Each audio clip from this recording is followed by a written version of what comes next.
আসসালামু আলাইকুম। রোজমেরি, তিসি, মেথি এবং রোজেলা এই সবকিছুর স্ট্যাক্স দিয়ে প্লাস হিবিকাস এই আইটেমগুলো দিয়ে তারপর তৈরি করা হয় আমাদের এই কন্ডিশনার প্লাস হেয়ার মাস্ক।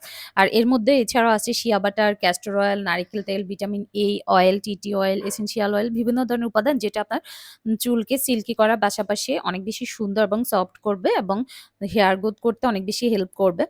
তো এই সবগুলো আইটেম দিয়ে আমাদের এই হেয়ার মাস্ক প্লাস কন্ডিশনারটা তৈরি করা হয়। আমরা কোনো ধরনের আর্টিফিশিয়াল কালার ইউজ করি না। কারণ শুধুমাত্র হিবিকাস দিয়েও কালার আসবে না। এজন্য আমরা এটার সাথে রোজেলা ইউজ করেছি। আর রোজেলা কিন্তু হিবিকাসেরই একটা আইটেম। তো এই সবকিছু উপাদান খুব ভালো করে মিক্স করে আসলে এই হেয়ার মাস্কটা তৈরি করতে আমাদের হিউজ টাইম লেগেছে। পুরো ১ দিন চলে গেছে। কারণ একেকবার থিকনেস একেক রকম আসতেছিল।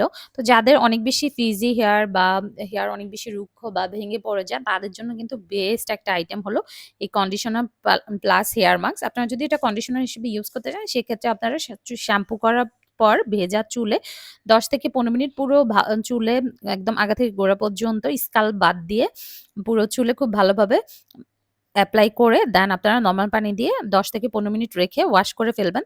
আর যদি আপনারা এটা হেয়ার মাস্ক হিসেবে ইউজ করতে চান সেক্ষেত্রে মিনিমাম ১ ঘন্টা পুরো চুলে এপ্লাই করে তারপর শ্যাম্পু করে ফেলবেন। অবশ্যই পরিষ্কার এবং শ্যাম্পু করা চুলে তারপর এই হেয়ার মাস্কটা ইউজ করবেন। এরপর ১ ঘন্টা রেখে আবার শ্যাম্পু করে ফেলবেন।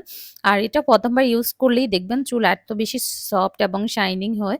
কারণ সবগুলোই কিন্তু একদম আম পা অম প্রাকৃতিক উপাদান দিয়ে তৈরি করা প্রোডাক্ট দিয়ে বানানো। আর এটাতে কোনো রকমের কন্ডিশনার, বেস বা কোনো কিছু ইউজ করা হয় নাই। তা আপনারা ১০০ গ্রাম এবং ১৫০ গ্রাম পরিমাণে পেয়ে যাবেন।